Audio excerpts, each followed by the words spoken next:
Assalamualaikum warahmatullahi wabarakatuh. Sekali lagi saya sampaikan Assalamualaikum warahmatullahi wabarakatuh.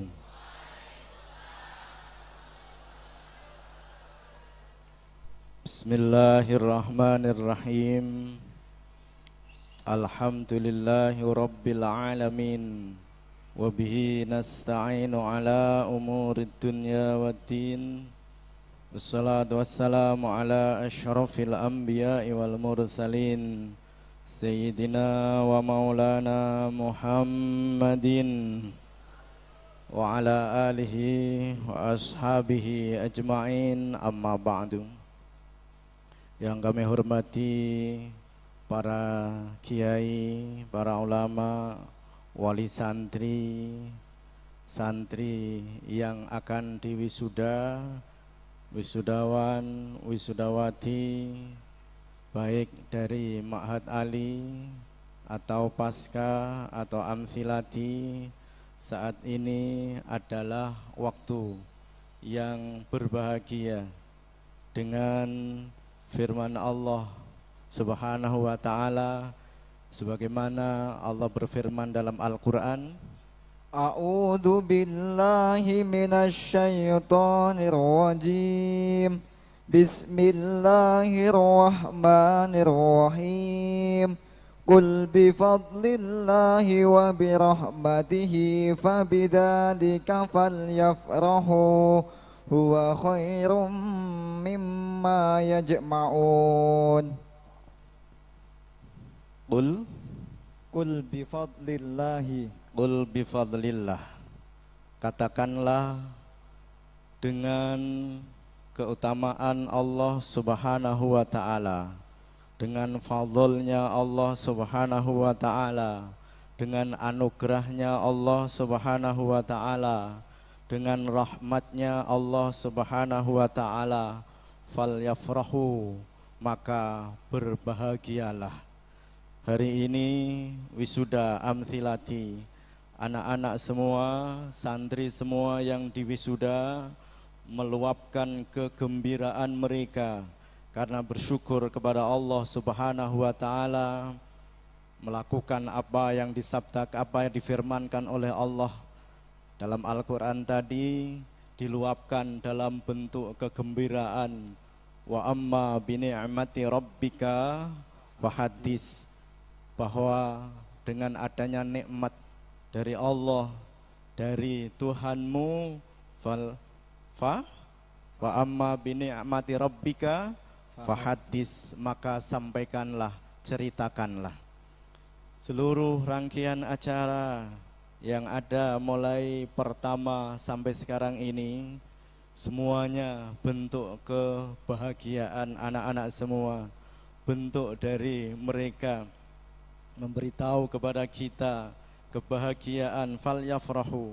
Maka saat ini mari kita doakan bersama, semoga ilmu mereka diberi kemanfaatan oleh Allah Subhanahu wa ta'ala, diberi keberkahan oleh Allah Subhanahu wa ta'ala, mendapatkan keberkahan, kemanfaatan, mendapatkan kebahagiaan fid dini wad dunya wal akhirah. Amin Allahumma amin.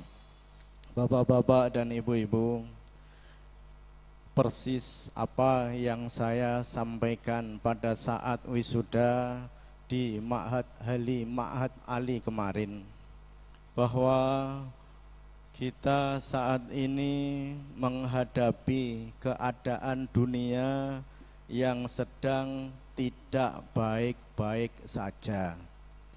Oleh sebab itu, keadaan dunia yang global ini yang menunjukkan ketidakbaikan itu, maka sering saya sampaikan, saya ungkapkan kembali sesuai dengan sabda Rasulullah sallallahu alaihi wasallam.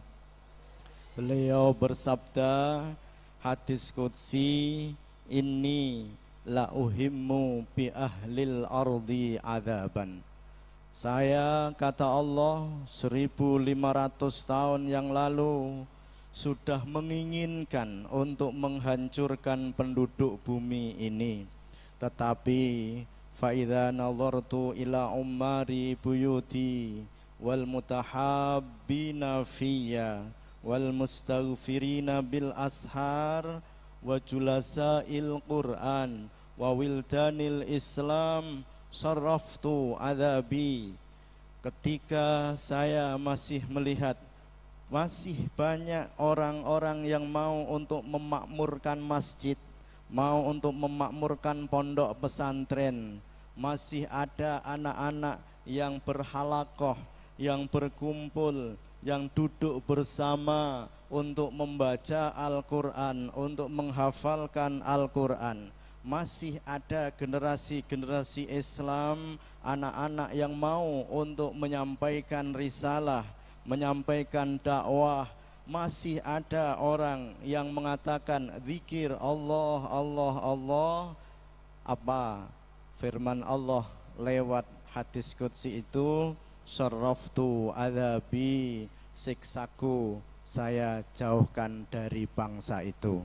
Oleh sebab itu kami mohon doa dan restu, semoga anak-anak ini semuanya menjadi penerus-penerus perjuangan bangsa yang diridhoi oleh Allah Subhanahu wa taala, penerus-penerus perjuangan agama, perjuangan ulama yang diridhoi oleh Allah Subhanahu wa taala. Amin Allahumma amin. Apa sih tantangannya? Kita lihat di televisi bahwa hari-hari ini adalah hari yang sangat mencekam secara keseluruhan, secara global di dunia. Karena apa? Sering saya sampaikan kepada anak-anak, kita menghadapi yang namanya perang dunia yang saat ini ada di depan kita. Kita tayangkan videonya. Dengan meluncurkan 81 rudal dalam semalam. Rentetan rudal ini disebut memicu bencana mematikan di Eropa. Dalam serangan ini, pembangkit listrik tenaga nuklir terbesar di Eropa terkena imbas. Para pejabat mengatakan bahwa pasokan listrik ke pembangkit listrik tenaga nuklir Zaporizhia yang dikendalikan Rusia telah hilang. Bahan bakar untuk sistem keamanan cadangan pun hanya bertahan selama 10 hari. Hal ini berarti akan membuat Eropa menghadapi bencana nuklir. Apabila daya eksternal ke pembangkit tak segera diperbaiki, konsekuensi radiasi dapat terjadi ke seluruh dunia. Pengawas nuklir PBB mengeluarkan seruan mendesak untuk zona perlindungan ditempatkan di sekitar pabrik. Diketahui 81 rudal diluncurkan oleh pasukan Presiden Rusia Vladimir Putin. Yang satunya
keadaan seperti ini pernah terjadi tahun 1945 di mana Jepang dibom nuklir oleh Amerika.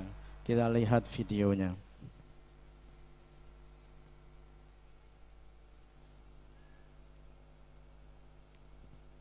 Nagasaki dan Hiroshima.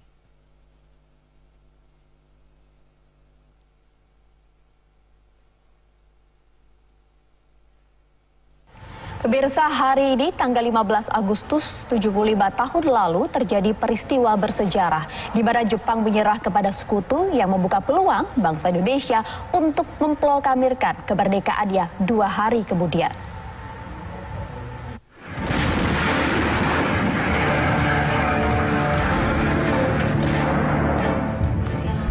7 Desember 1941, Jepang menyerang pangkalan Amerika Serikat di Pearl Harbor, memicu bersatunya persekutuan Amerika Serikat, Britania Raya, Belanda, Hindia Belanda, dan sejumlah negara jajahan Inggris, serta sejumlah negara Amerika Latin untuk bersama-sama berperang melawan Jepang.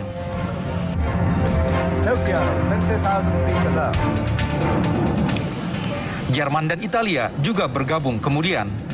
Puncak perang sekutu melawan Jepang adalah dijatuhkannya bom atom ke kota Hiroshima, Jepang pada 6 Agustus 1945. 140.000 orang tewas seketika. Nyaris setengah dari penduduk kota Hiroshima yang ketika itu berjumlah 350.000. Tidak berhenti sampai di sana, bom atom kedua dijatuhkan sekutu ke kota Nagasaki, Jepang 3 hari kemudian, 9 Agustus 1945. 6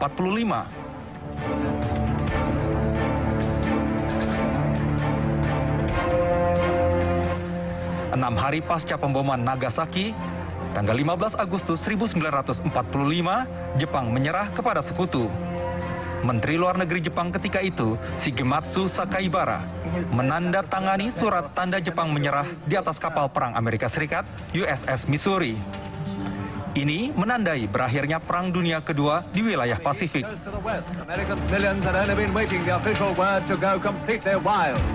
Bagi Indonesia yang saat itu dijajah Jepang, momen ini menjadikan terjadinya kekosongan kekuasaan atau status quo di wilayah Indonesia.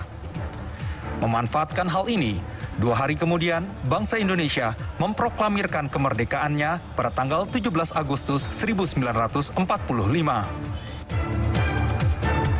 Proklamasi. Kami, bangsa Indonesia, dengan ini menyatakan kemerdekaan Indonesia.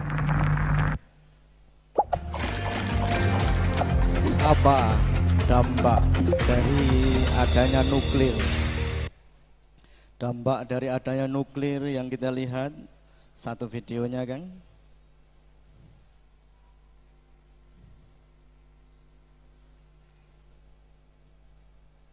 yang persis di Ma'had Ali.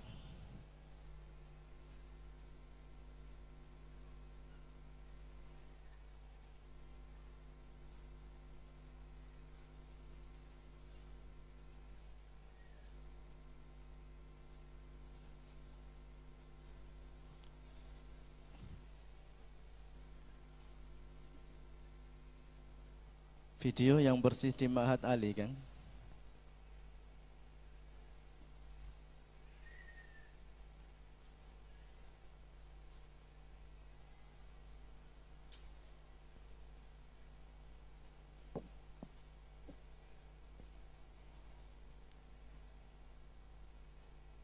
Kang Najib.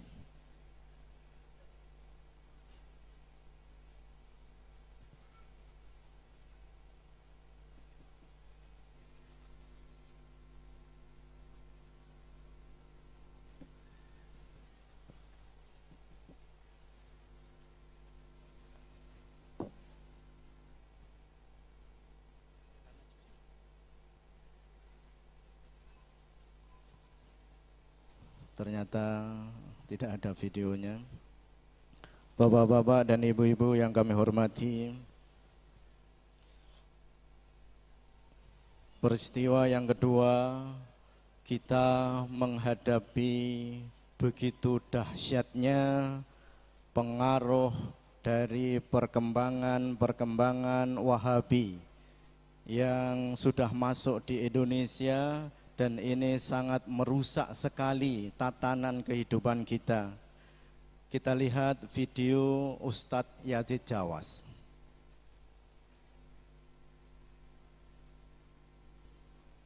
Tadi saya jelaskan jelas gamblang. La haula wala quwwata illa billah.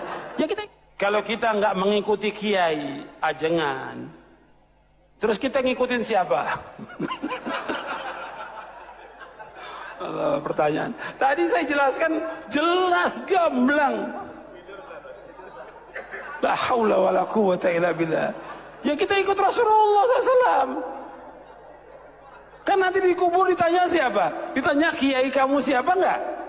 Enggak, ditanya man rabbuka wa man nabiyuka wa ma dinuka. Ditanyakan siapa Rob kamu, siapa nabi kamu.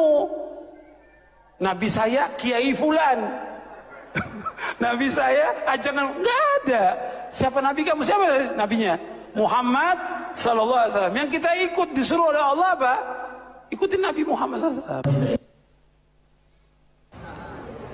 Gini, memang harusnya kita tidak perlu ikut Syafi'i atau Imam Malik, Imam Ahmad, Imam Abu Hanifah, itu nggak perlu.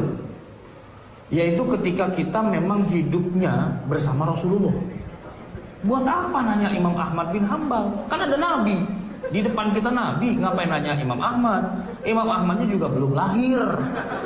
Buat apa nanya kepada Syafi'i? Syafi'i belum lahir. Syafi'i lahir tahun 150 Hijriah, ya kan? Abu Hanifah lahir tahun 80 Hijriah. Ya kalau kita hidup di zaman Nabi, lah ini Nabi gede banget depan muka kita. Ngapain nanya yang lain gitu loh. Jadi kalau Anda ingin mengatakan nggak usah ikut ulama, ikut Nabi, itu benar 100%, tapi Anda salah hidup. Tahun hidupnya di tahunnya Nabi gitu loh, ya kan? Ada Nabi di depan, ya Rasul, boleh? Boleh. Iya udah jalan, ya Rasul, haram? Haram. Kan gitu. Di depannya Nabi. Ini dia hidupnya di zaman sekarang, 14 abad kemudian. Dia bilang, saya nggak perlu ulama, saya langsung pada Nabi. Ketemu di mana tong sama Nabi? Nah, ketemu di mana? Di mimpi. Nggak bisa dijadikan dasar. Terus ketemu di mana? Di Sahih Bukhari. Emang bisa baca tuh Sahih Bukhari? Ya kan? Kan baca cuma terjemahnya doang, ya kan? Orang Imam Bukhari saja, orang Imam Bukhari itu nggak ketemu langsung dengan Nabi, nggak ketemu langsung, ya kan? Jangankan Bukhari, Abu Hanifah, Syafi'i itu nggak ketemu langsung, Imam Malik nggak ketemu langsung. Yang ketemu langsung itu adalah sahabat Nabi. Jadi yang boleh bilang saya tidak butuh ulama, saya butuh Nabi langsung, itu sahabat. Nah ente hidup tahun berapa? Nah, kan nggak sesuai. Nah buat orang yang sudah nggak ketemu langsung dari Nabi, ketemunya hanya dengan sahabat, yaitu para tabiin. Tabiin aja nggak boleh bilang saya nggak butuh sahabat, saya butuh Nabi. Lu ketemu? Enggak sih. Ya ketanya sama sahabat dong ujung-ujungnya kan. Nanyanya kepada siapa? Ya yang ketemu pada Nabi, ya sahabat. Itu kalau tabiin. Nah kalau di bawahnya tabiin, atba'ut tabiin, ya nanyanya kepada tabiin. Tabiin dari para sahabat, sahabat ya dari Rasulullah. Siapa itu atba'ut tabiin? Contohnya adalah Rasulullah punya sahabat namanya Abdullah bin Umar. Abdullah bin Umar ini sahabat. Sahabat ini punya murid namanya Nafi'. Nafi' itu berarti derajatnya adalah bukan sahabat, di bawahnya sahabat. Apa namanya? Tabi'in. Nah, Nafi' ini ya, kemudian di masanya dia jadi ulama besar, dia punya murid namanya Malik. Malik itu apa levelnya? Tabi'in. Malik itu ya Imam Malik yang mendirikan mazhab Maliki gitu loh. Masa kita bilang Malik goblok agak ngerti apa-apa. Gua yang ketemu langsung dengan Nabi. Kapan ketemunya? Di mana ketemunya? Dalam mimpi. Ya kalau dalam mimpi mah nggak bisa dijadikan dasar. Nah, kita nanya kepada Malik, itu adalah pendiri dari mazhab Maliki. Kita nanya kepada Imam Syafi'i karena Syafi'i muridnya Imam Malik gitu loh. Kita nanya kepada Imam Ahmad karena Imam Ahmad itu muridnya Imam Syafi'i. Ahmad, Syafi'i, Malik, Nafi', Ibnu Umar, Rasulullah. Itu kan generasi pertama kepada mereka. Kita bermazhab itu kepada orang yang salaf. Salaf itu di sini maksudnya ya salaf yang hidupnya di awal-awal itu. Levelnya itu di bawahnya sahabat yaitu tabi'in, di bawahnya lagi atba'ut tabi'in. Itu mereka salafun soleh yang sesoleh-solehnya. Salaf dalam arti yang sesungguhnya gitu. Bukan ngaku salaf tapi hidupnya 2018. Itu mah bukan salaf gitu loh. Orang zaman sekarang tapi ngakunya ke sana. Terus saya tanya, kalau emang Anda ketemu langsung dengan Nabi lewat jalur apa? Lewat pakai hadis, Emang hadis ente ketemu langsung dengan Nabi kan enggak? Tapi dari sahabat, dari tabi'in, dari atba'ut kan lewat jalur yang sama juga, lewat jalur Imam Ahmad, lewat jalur Imam Asy-Syafi'i, lewat jalur Imam Malik, kan itu juga. Jadi dia bilang saya nggak mau ikut mazhab, tapi pakai hadis, ya berarti hadisnya kan lewat jalur orang yang sama juga.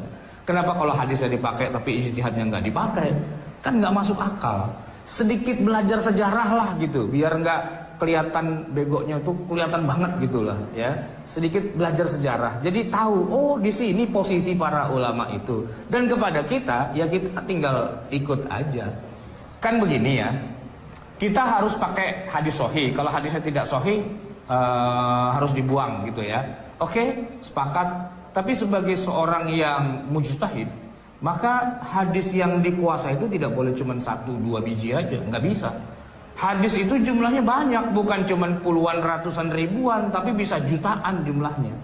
Nah orang itu tidak bisa dikatakan sebagai mujtahid yang boleh diikuti pendapatnya, kecuali dia sudah memenuhi syarat minimal dalam bab hadisnya. Kata Imam Ahmad itu, minimal Anda harus menghafal hadis paling tidak 500.000 hadis.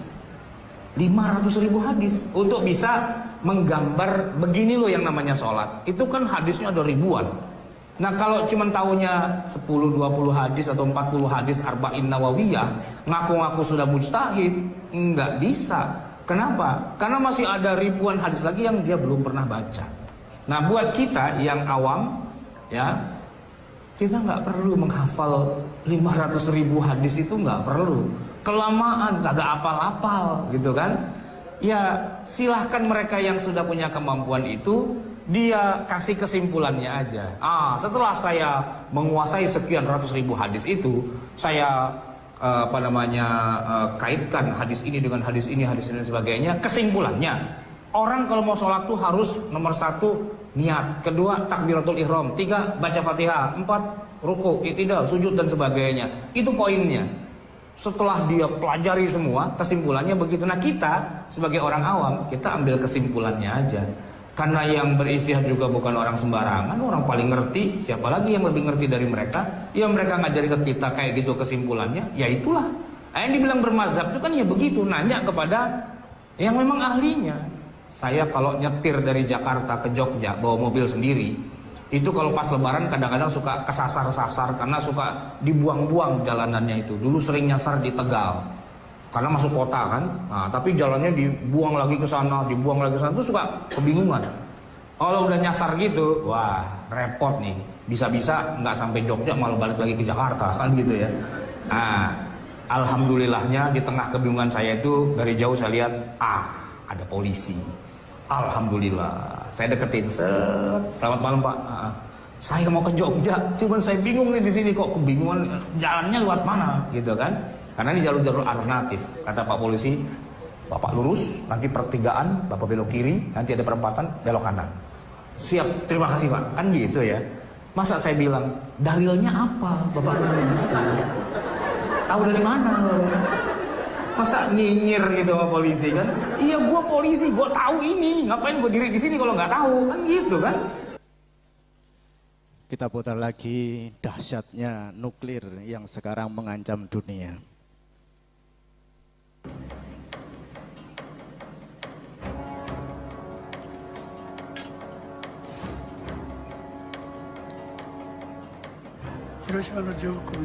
I saw an aircraft like a tiny silver drop entering the sky above Hiroshima.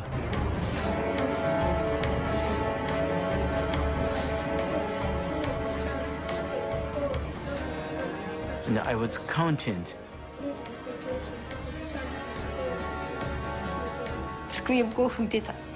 I was wiping the desktop. That was when the bomb was dropped.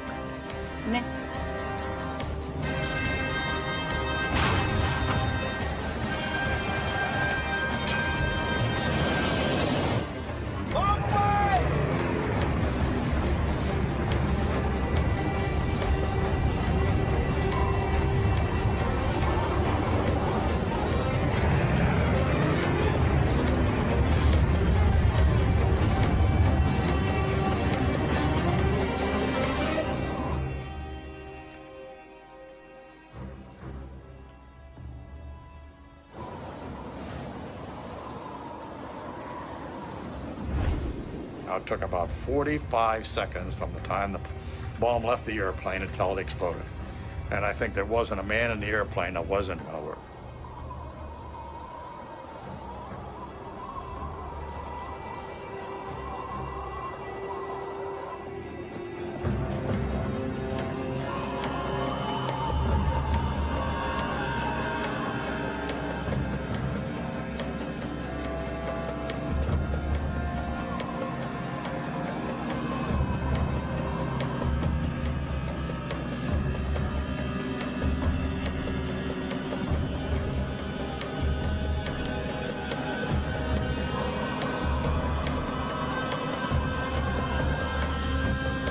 After falling for 43 seconds, the time and barometric triggers started the firing mechanism. A uranium bullet fired down a barrel into a uranium target. Together, they started a nuclear chain reaction. Solid matter began to come apart, releasing untold quantities of energy.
Itulah dahsyatnya ancaman nuklir yang saat ini ada di hadapan kita. Sekali lagi, semoga anak-anak ini diberi kekuatan oleh Allah Subhanahu wa Ta'ala, menjadi paku buminya Allah Subhanahu wa Ta'ala. Semoga Allah masih menjauhkan kita dari keadaan terjadinya kiamat yang sungguh sangat-sangat dahsyat akibatnya semacam itu. Oleh sebab itu, saya menulis kitab Bid'ah Hasanah dari zaman Rasulullah hingga sekarang. Ini ternyata sudah saya tulis tahun 2015, sudah sekitar 8 tahun yang lalu. Ini jadikan bekal, wahai anak-anakku semua. Anda semua menghadapi keadaan yang sungguh-sungguh sangat tidak mudah dan sangat tidak ringan, yaitu adanya gerakan-gerakan Wahabi yang sungguh sangat merusak tatanan hukum agama. Mari kita buka jilid 1, Muqaddimah, kita baca bersama. Shallu ala Nabi Muhammad.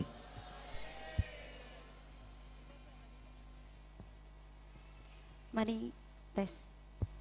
Mari kita baca bersama-sama.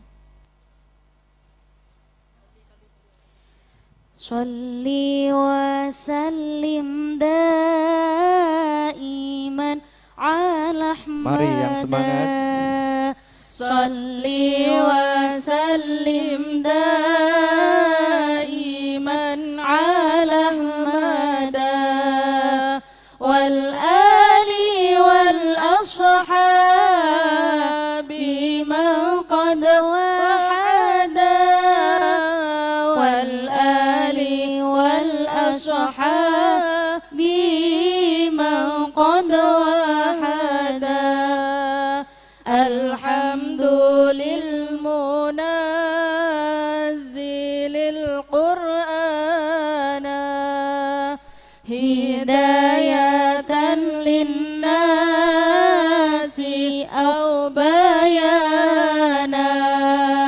Puji kagungan Allah kang nurunake Al-Qur'an kang ing manungsa nuduhake. Sholatuhu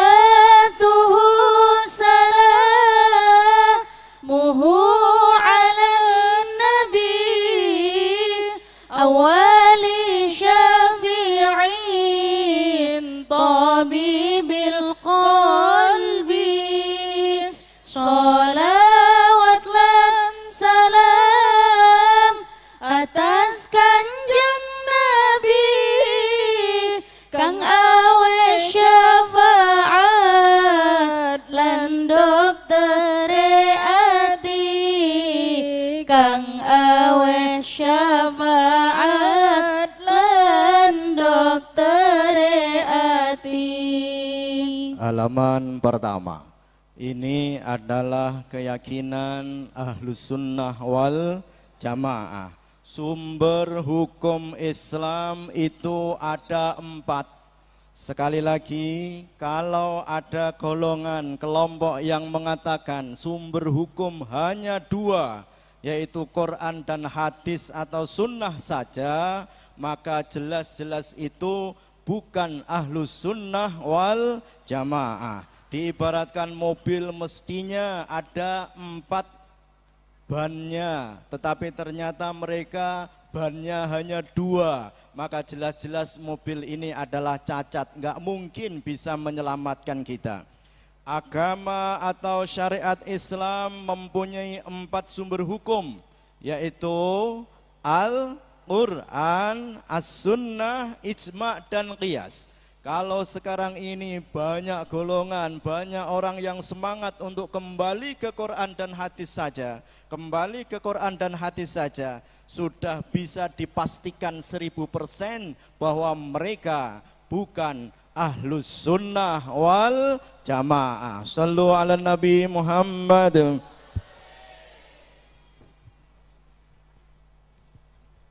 Allahumma sholli wa sallim ala sayyidina wa maulana Muhammadin adada ma fi ilmillahi sholatan daimatan bidawami mulkillahi masadiru syariatil islamiyah arba'atun kitabuhu wa sunnah kadakal ijma'u kadaka wal qiyas tamassaku bidaka ayyuhan nas. Sumber syariat Islam ono papat, Al-Quran lan sunnah Nabi Muhammad. Nomor 3 ijma' lan papate qiyas, cekelono kuat-kuat kanthi ikhlas. Pondok pesantren Darul Falah mempunyai peran, diantaranya adalah mendidik santri senusantara. Tidak hanya itu, ingin membuka atau ingin mempunyai peran ke dalam masyarakat, kita menyampaikan ide-ide kita kepada guru-guru sepuh, kepada ulama-ulama sepuh, kepada para pejabat. Oleh sebab itu, pada saat setelah selesai Gusmus memerintahkan kepada kita semua, menghimbau kepada kita semua untuk menyampaikan surat Al-Hujurat, maka 1 minggu setelah itu tertulislah kitab Tafsir Al-Mubarak surat Al-Hujurat. Kita saksikan apa perintah dari Gusmus, himbauan dari Gusmus. Coba saiki kiai ustadz itu suruh ngaji khusus Al-Hujurat saat ini penting. Surat Al-Hujurat kan maca. Dan Gus Bah dalam kon mulang Al-Hujurat. Biar viral Al-Hujurat ini. Dimaknani untuk ngaji kiai-kiai sing ngaji maca Al-Hujurat. Setelah kita menyodorkan satu kitab yang berjudul Tafsir Al-Mubarak Surat Al-Hujurat kepada seluruh lapisan masyarakat, Alhamdulillah bahwa kita Pondok Pesantren Darul Falah ini diakui secara nasional menjadi pemenang Pondok Pesantren Modern Inspiratif tahun 2022.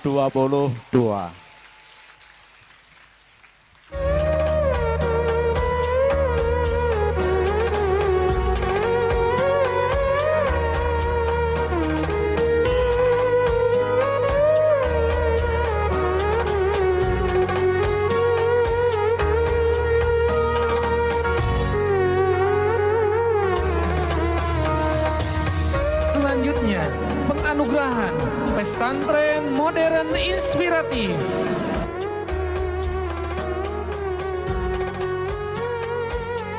Nominatornya adalah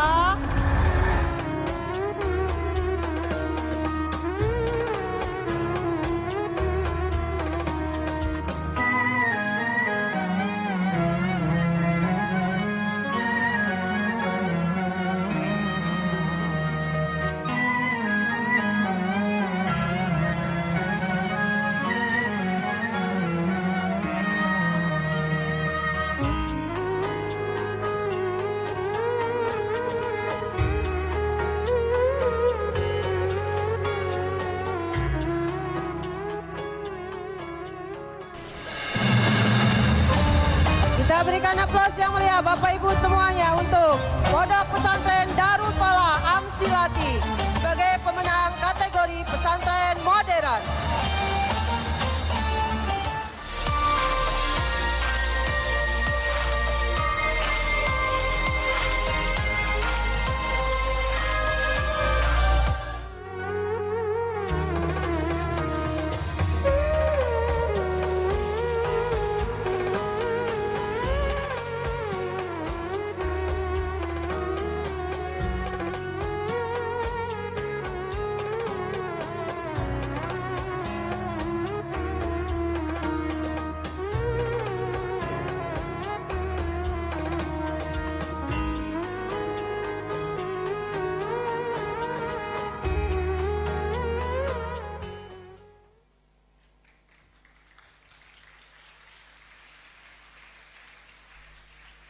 Kenapa terpilih menjadi pemenang Pondok Pesantren Modern Inspiratif?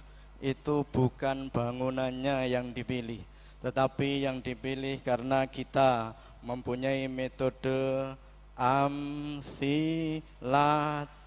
Beri tepuk tangan kepada anak-anak kita semua. Karena terus terang, kalau bangunannya sungguh sangat sederhana sekali, di mana anak-anak Mahat Ali kuliahnya pun lesehan. Oleh sebab itu, yang menjadi pemenang dari pemilihan itu adalah adanya metode.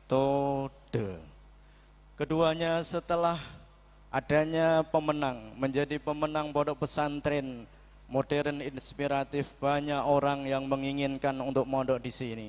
Oleh sebab itu, Pondok Pesantren Darul Falah yang saya dirikan secara pribadi, saya sendiri 21 tahun yang lalu, di mana pondok pesantren pada saat itu pinjam gedung tetangga, pinjam gudang tetangga, yang pada saat itu belum mempunyai lahan sama sekali.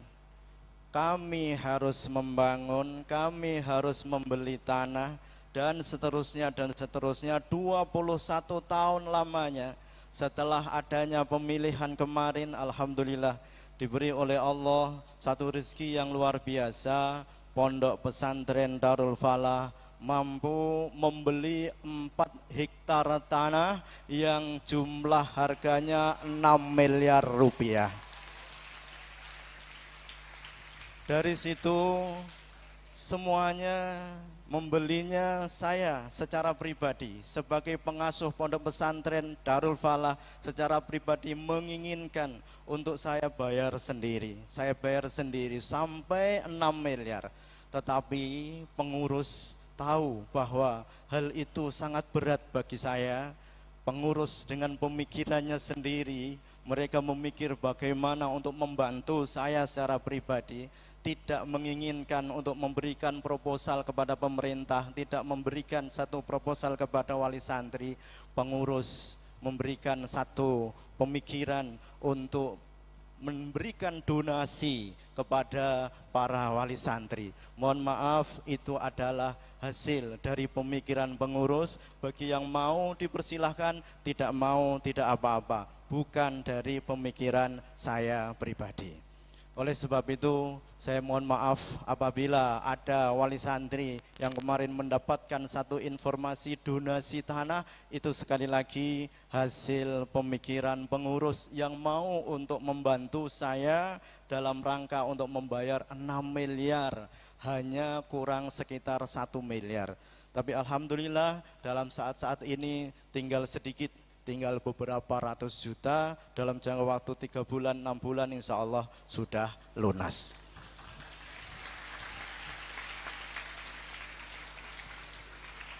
Yang kedua yang ingin saya sampaikan, kenapa sih Pondok Pesantren Darul Falah ini kalau masuk bulan Sya'ban kok disuruh untuk membayar Ramadan? Ceritanya bahwa dulu itu membayarnya Syahriyah dengan memakai bulan Syamsiyah atau bulan Masehi, misalnya masuk Januari. Ternyata setiap masuk bulan baru itu tidak semua santri mau untuk membayar langsung. Ada yang sampai 31 Januari baru membayar. Bahkan ada yang sebelum Januari, misalnya September, Oktober, November, Desember, ini ada yang belum membayar. Sampai saat ini juga ada sekitar 600 juta kewajiban wali santri membayar Syahriyah belum terbayar. 600 juta. Oleh sebab itu pemikiran, sekali lagi pemikiran dari pengurus, bagaimana seumpama pada saat sekarang ini misalnya masuk Sya'ban disuruh untuk membayar Ramadan. Tujuannya apa? Agar ada terjadi yang namanya subsidi silang, membantu wali santri yang tidak mampu agar bisa di cover oleh yang mampu. Akhirnya yang terjadi diputuskan bahwa setiap waktu masuk bulan baru misalnya Sya'ban disuruh untuk membayar Ramadan. Kami mohon ikhlasnya bapak-bapak dan ibu-ibu semua. Tujuannya apa? Tujuannya untuk membantu wali santri yang 3 bulan belum membayar. Setiap ditelepon ada yang malah justru ngamuk-ngamuk dan sebagainya. Itulah risiko kami, begitu beratnya.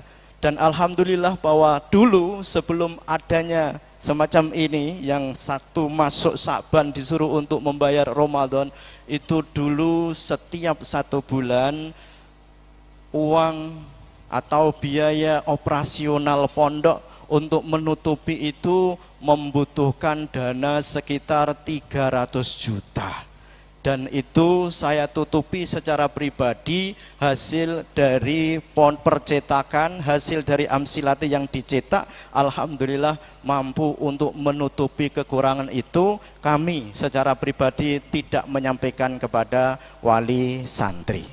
Oleh sebab itu sekali lagi, kalau seumpama anak-anak ini libur misalnya, terus mereka tetap disuruh membayar, husnudzonlah billah bahwa itu semua adalah untuk pembangunan pondok pesantren kita, bukan untuk memperkaya diri saya, bukan. Karena apa? Justru saya secara pribadi sebagai pengasuh, saya mempunyai mobil Alphard, saya lelang. Tujuannya apa? Untuk menutupi dari kekurangan-kekurangan selama 1 bulan yang kemarin itu membutuhkan biaya 300 juta per bulan.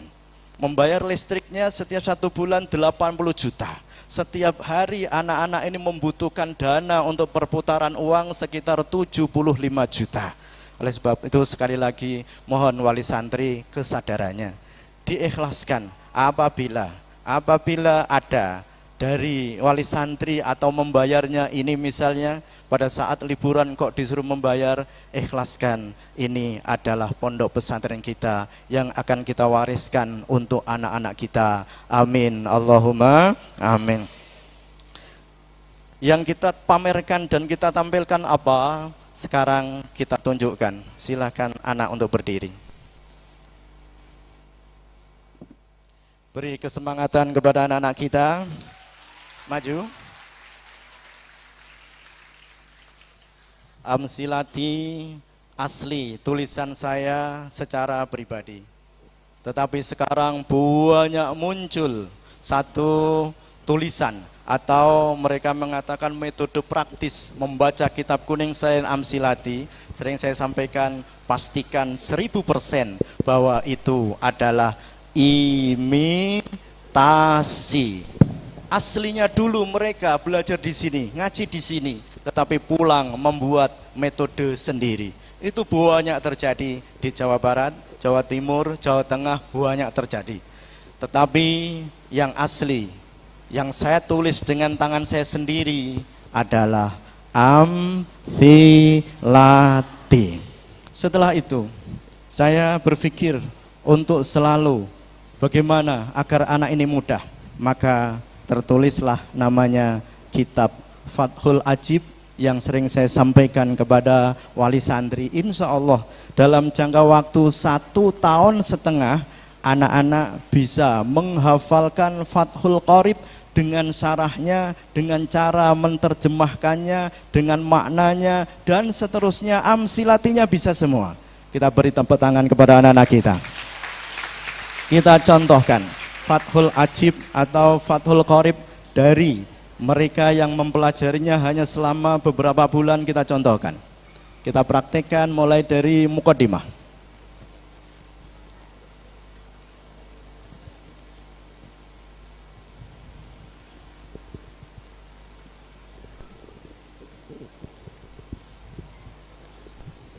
Sebelumnya coba dikenalkan nama siapa? Yang paling pojok. Namamu siapa? Perkenalkan, nama saya Muhammad Ibra Lukmanul Hakim Al-Kafi. Rumahmu mana? Jepara. Jeparanya mana? Melonggo. Mana? Melonggo. Melonggo. Beri kesemangatan kepada anak-anak kita. Berapa bulan mempelajari Amsilati? 6. Berapa? 6 bulan. 6 bulan. Mempelajari Fathul Ajib berapa bulan? 3 minggu. 3 minggu. 3 minggu. Yang satunya namamu siapa? Perkenalkan, nama saya. Yang keras, yang jelas. Perkenalkan, nama saya Raja Abdurrahman dari Surabaya. Dari? Surabaya. Surabaya. Surabaya. Kelas berapa sekarang? 7. Kelas 7. Mempelajari Amsilati berapa bulan? 6 bulan. 6 bulan. Mempelajari Fathul Ajib? 3 minggu. 3 minggu. Sekali lagi beri kesemangatan. Yang satunya, yang paling kecil, tengah. Kenalkan, nama saya Muhammad Atoila Maulana Amru dari Blitar, Jawa Timur. Rumahnya mana? Blitar. Mana? Blitar. Mana yang? Blitar. Blitar? Blitar. Oh, Blitar. Umur berapa? 12. Mempelajari Amsilati berapa bulan? 6 bulan. 6 bulan. Mempelajari Fathul Ajib? 3 minggu. 3 minggu. Yang satunya? Rumahmu mana? Jepara. Nama siapa? Muhammad Fatih Amkan Firdaus. Mempelajari Amsilati? 6 bulan. Berapa? 6 bulan. 6 bulan. Fathul Ajib berapa? 3 minggu. 3 minggu. Yang terakhir, namamu siapa? Muhammad Fahri Bintana. Siapa? Muhammad Fahri Bintana. Umur berapa? 13. Rumahmu mana? Bintan.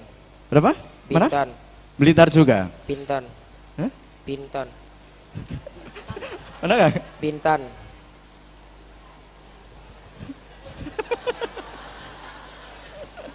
Ya, kita beri tepuk tangan sekali lagi pada anak-anak kita. Silakan ditampilkan, Kang. Muqaddimah. Ditampilkan muqaddimahnya, Kang.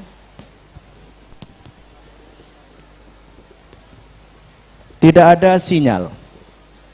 Tolong belikan sinyal.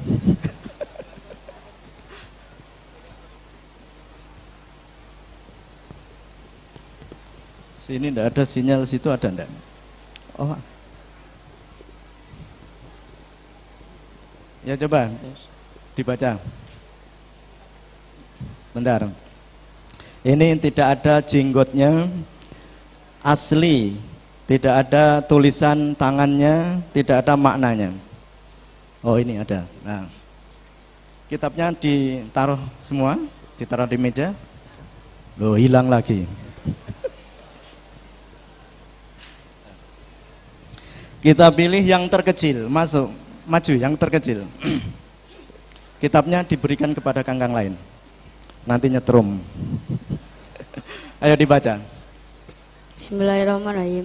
Qala dawu asyekhu sapa syekh, al-imamu kang dadi imam, al-alimu kang alim, al-alamatu kang banget alime, Syamsuddin kang minangka srengenge dalam agama. Udah ada tulisannya kok.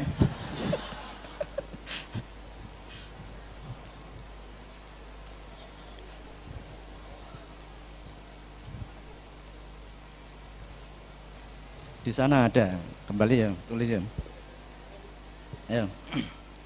Abu Abdillahi Bapak Eki Abdillah Muhammad bin Qasim bin Asmani Kiai Muhammad putrane Ki Qasim Asyafi'i kang bangsa Syafi'i mazhabe tagoma da muga-muga luberake hu ing Syekh Allah sinten Allah birahmatihi kelawan rahmati Allah wa ridwanihi lan ridhone Allah amina muga-muga nyebadani ya Allah muga-muga nyebadani panjenengan ya Allah ing penyuwunan kula.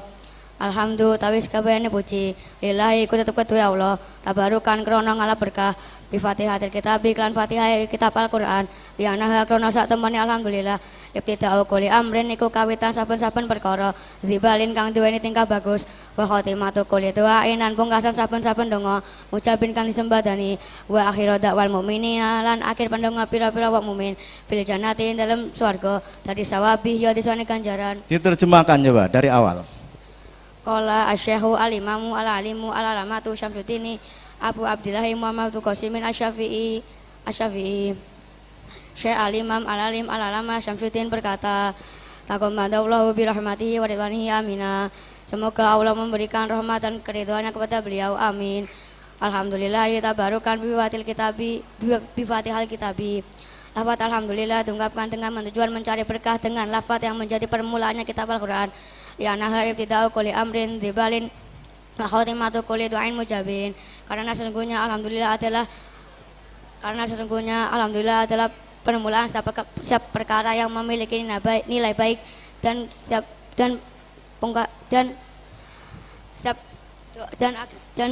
doa yang dikabulkan. Wa akhiru da'wal mu'minina fil jannati dari sawabi.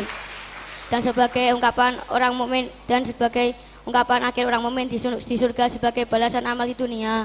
Betul Bu, bapak-bapak, betul kira-kira? Dianggap betul aja, wong ibunya enggak tahu. Coba qaf alif lam, kenapa dibaca apa itu? Qala jenis apa? Fi'il mandi, hukumnya apa? Mabni. Dasarnya bersama-sama. Semuanya ikut.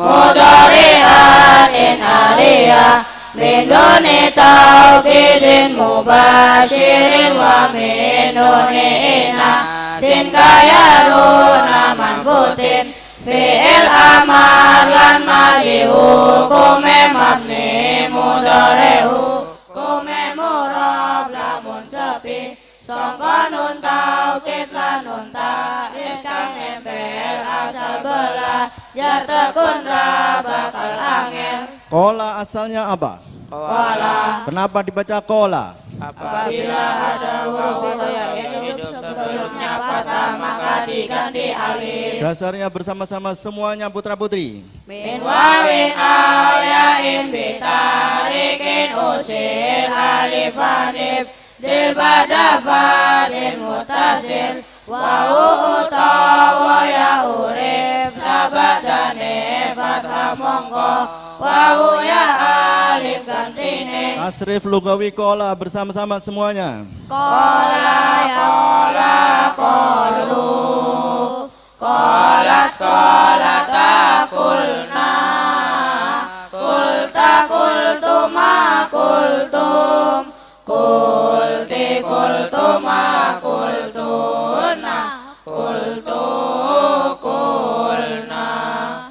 tadi apa? Fi'il?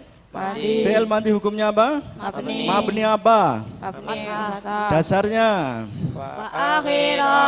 Semuanya.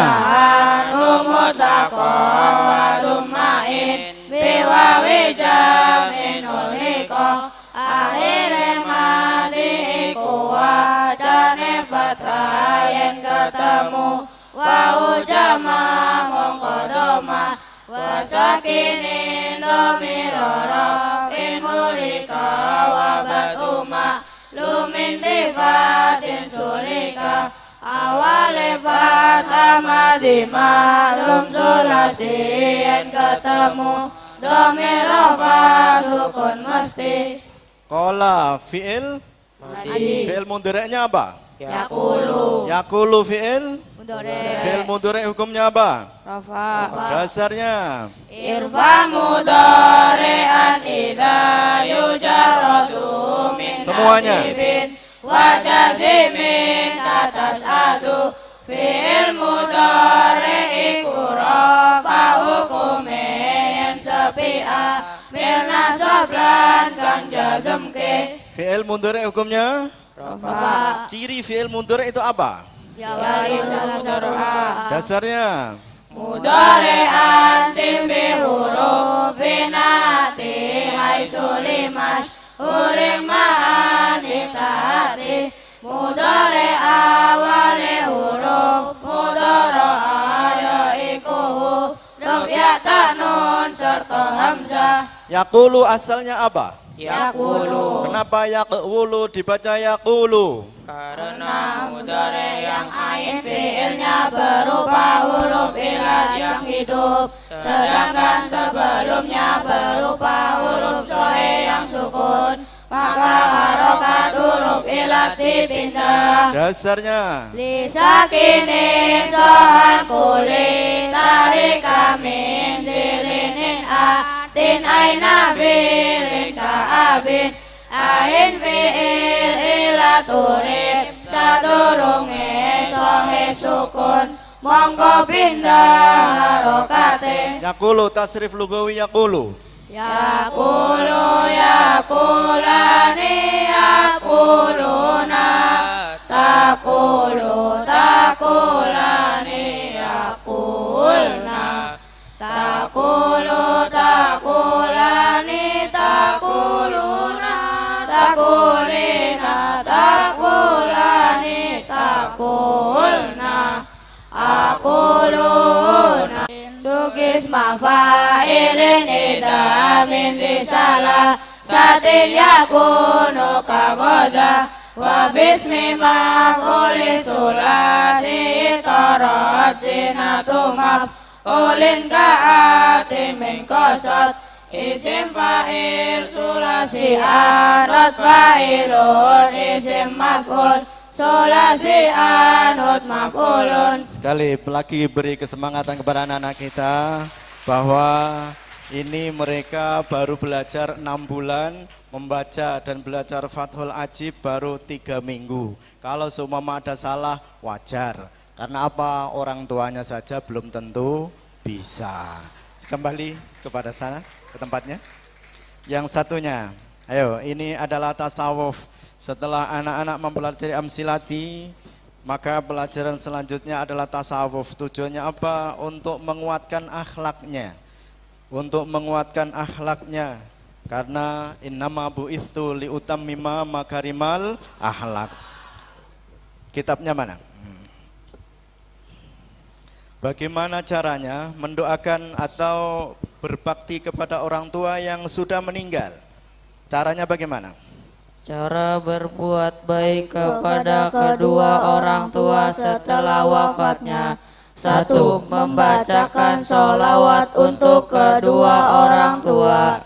Dasarnya biruhuma ba'dal wafati bisolah alaihima fakhud bidil makola bekti ing wong tua sabadane sedo kanthi sholat wat nabi di hadiahno. Membawa ibu di atas pundakmu. Membawa Terus membawa ibu di atas pundak sepanjang 16 kilometer, baru sebanding dengan 1 kali hentakan saat melahirkan. Dasarnya Hamluka ummaka ala unufika bifarsakhoini fisadi diromdika yakunu la yu'addiyanna syukroha fastaghfironna lahuma wantabiha mlaku manggul ibumu ono pundakmu adohe 16 kilo panas estu iku durung bisa bandingi jasane namung banding sajerita neng lahirke. Yang paling kecil maju ke depan. Namamu siapa? Namamu siapa? Perkenalkan, nama saya Hadwan Khairul Anwar dari Purwakarta, Jawa Barat. Dari? Purwakarta. Purwakarta. Bapakmu, ibumu hadir? Hadir. Pernah memanggul ibumu? Belum. Kapan? Dicoba kapan? Insya Allah tahun depan. Kuat. Kamu kuat memanggul ibumu? Enggak. Enggak kuat. Kita ulangi lagi, membawa ibu di atas pundak sepanjang 16 km baru sebanding dengan 1 kali hentakan saat melahirkan. Berarti bolehkah kamu misalnya durhaka pada ibumu? Enggak boleh. Kenapa sih? Karena jasa kedua orang tua tidak akan pernah bisa dibalas.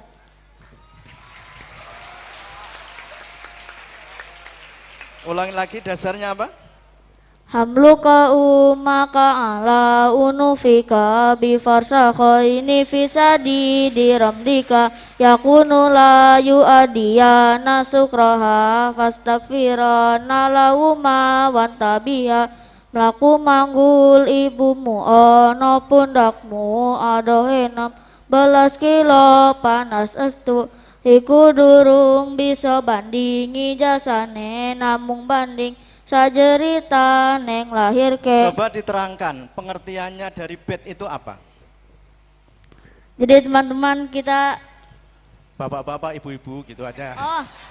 Jadi bapak ibu kita tidak akan pernah bisa membalas jasa-jasa kedua orang tua. Karena membawa ibu di atas pundak sepanjang 16 km itu baru saja dengan 1 kali hentakan saat melahirkan. Oleh karena itu, sayangilah dan hormatilah kedua orang tuamu. Melahirkan itu sakit enggak? Melahirkan itu sakit enggak? Sakit. Pernah? Enggak. Inilah contoh bagaimana kita memasukkan ke alam bawah sadar anak. Bagaimana dia tata krama kepada orang tua, tata krama kepada saudara-saudaranya, agar tidak menjadi anak yang durhaka. Oleh sebab itu saya mewajibkan kepada seluruh santri Pondok Pesantren Darul Falah nanti selama di rumah untuk mengikuti program daurah, menyampaikan kepada orang lain minimal 10 orang. Sekali lagi wasiat saya, jangan mati dulu sebelum Anda ini mampu untuk mencetak generasi-generasi yang bisa untuk memahami akhlak atau amsilati minimal setiap anak 10 orang. Jadi nanti di rumah enggak usah kita mancing dulu sebelum melaksanakan tugas. Kembali. Yang terakhir dari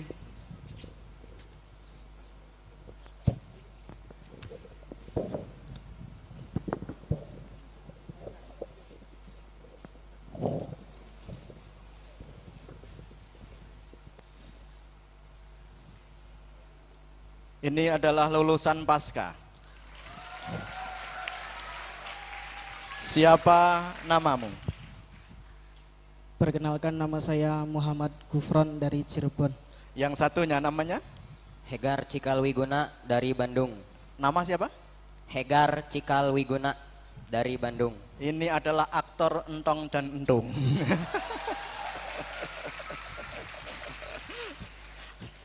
Pengalaman selama mempelajari sampai selesai lulus pasca berapa tahun?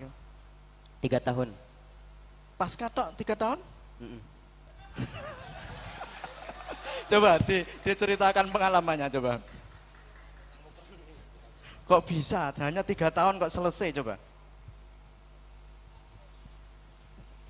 Ayo, yang lucu. Siap.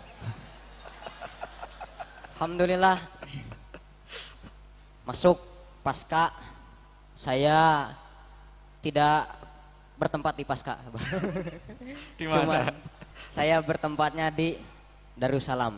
Darussalam. Di tempat yang memang lingkungannya adalah berbahasa dan saya dikasih tugas untuk sedikit membantu di sana. Cuman mungkin barokahnya dari setiap malam saya ngeganti tulisan kosakata di papan tulis. Jadi saya sering buka kamus. Sehingga karena sering buka kamus, akrab dengan kamus Al-Munawir, Al-Mufid dan kamus jenengan, kamus At-Taufik. Alhamdulillah. Membaca kitab pun jadi lebih mudah. Coba itu yang dibawa kitab apa? Ini Mu'in sama karya angkatan. Fathul Mu'in yang tidak ada jenggotnya coba. Itu yang tidak ada jenggotnya Fathul Mu'in. Nah, carikan. Ayo, dibuka tengah, langsung dibaca. Pengetesan secara langsung, lulusan pasca seperti apa? Tengah, nggak usah berpikir, nggak usah melek tapi merem. Bismillah.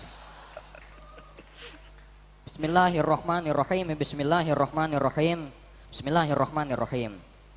Far'un utawi iki iku ono cabang suwiji. Ya juzu wenang al jam'u opo salat jamak. Bil marodi sebab loro.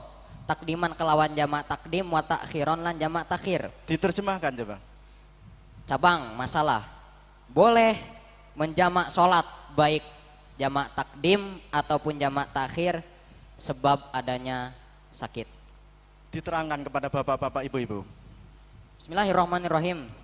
Jadi salah satu rukhsah dalam Islam, dalam syariat adalah bolehnya menjamak sholat dengan sebab-sebab tertentu seperti perjalanan dan juga sebab sakit. Dilanjutkan coba. Di sini ketika sakit kita boleh menjamak takdim atau jamak takhir. Contohnya misal kita punya sakit yang mana sakit itu kalau sudah masuk waktu malam semakin parah, misalnya demam, maka di situ kita boleh menjawab, misal andaikan saya sholat isya pada waktu isya, sakit saya keburu menjadi-jadi, keburu kumat lagi, maka boleh saya takdimkan jamak takdim sholat isya dengan sholat maghrib di waktu maghrib.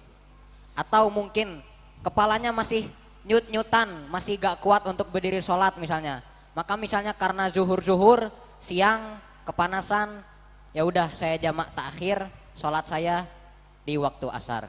Dilanjutkan, dibuka lagi yang paling belakang. Ayo. Bismillahirrahmanirrahim. Itu ada maknanya enggak coba? Diyakinkan kepada penonton, enggak ada maknanya. Ayo. Bismillahirrahmanirrahim. Bismillahirrahmanirrahim. Bismillahirrahmanirrahim. Jangan bismillah sampai 3 kali menghabiskan waktu ini.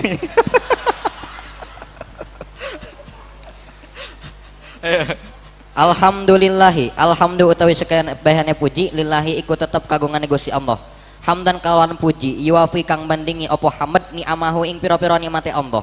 Wa yukafi'u lan nandingi opo hamd mazidahu ing tambahane nikmate Gusti Allah. Wa shallalan mugi-mugi paring rahmat takzim Allah sinten Gusti Allah, wassalaman mugi-mugi paring keselamatan sinten Allah, afdhalas shalawatin kelawan luwih utama-utamane rahmat takzim, wa akmala salamin lan luwih sempurna-sempurnane salam ala asyrafi makhluqatihi ing atase luwih mulya-mulyane pira-pira makhluke Gusti Allah, Muhammadin rupane Nabi Muhammad sallallahu alaihi wasallam. Diterjemahkan yang satunya menerjemahkan.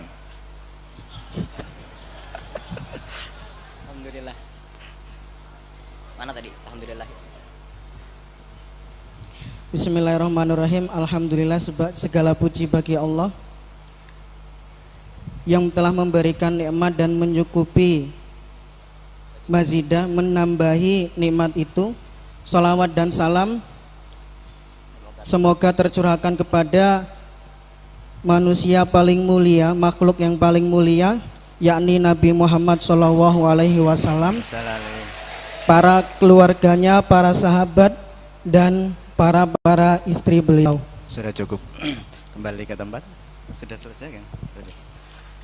Intinya bahwa saat-saat ini jangan mudah untuk memilih guru yang tidak benar. Di Pondok Pesantren Darul Falah ini guru mutasil kepada Rasulullah Shallallahu Alaihi Wasallam ini adalah sanadnya. Bismillahirrahmanirrahim. Silsilah masyayikh ahli tariqah an-Naqsabandiyah al-Mujaddadiyah al-Khalidiyah.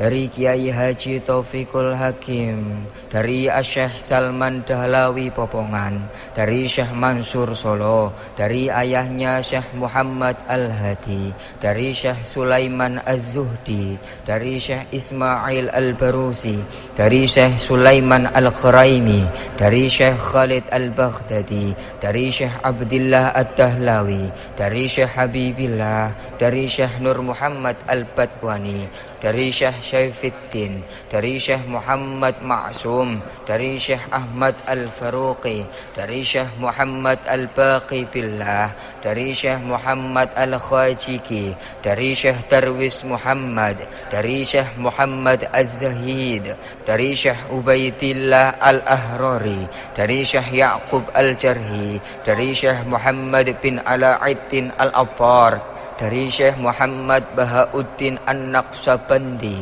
dari Syekh Amir Kullal, dari Syekh Muhammad Baba As-Samasi, dari Syekh Ali Ar-Rumaitini, dari Syekh Mahmud Al-Anjir Faghnawi, dari Syekh Arif Ar-Riwikari, dari Syekh Abdul Khaliq Al-Khajduani, dari Syekh Yusuf Al-Hamdani, dari Syekh Abi Ali Al-Fadal, dari Syekh Abil Hasan Ali Al-Kharqani, dari Syekh Abi Yazid Taifur Al-Bistami, dari Syekh Ja'far As-Sadiqi, dari Syekh Qasim bin Muhammad, dari Sayyidina Salman Al-Farisi, dari Sayyidina Abi Bakar As-Siddiq, dari Rasulullah Sallallahu Alaihi Wasallam, dari Sayyidina Jibril Alaihi Salam, dari Allah Subhanahu Wa Ta'ala. Demikianlah demonstrasi anak-anak. Semoga ilmunya diberi kemanfaatan oleh Allah Subhanahu wa taala, menjadi pejuang, menjadi pendakwah, melanjutkan dakwah Islamiyah, melanjutkan dakwahnya Rasulullah Sallallahu Alaihi Wasallam. Karena di pundakmulah urusan agama ini engkau pikul, di pundakmulah urusan bangsa ini engkau pikul, di pundakmulah urusan negara ini engkau pikul. Maka kita memohon kepada Allah Subhanahu wa taala, anak-anak ini diberi ilmu yang bermanfaat, diberi kekuatan zahir, batinnya, kekuatan imannya. Amin Allahumma amin. Sekian dari kami, mohon maaf. Wallahul muwaffiq ila aqwamit thariq. Wassalamualaikum warahmatullahi wabarakatuh.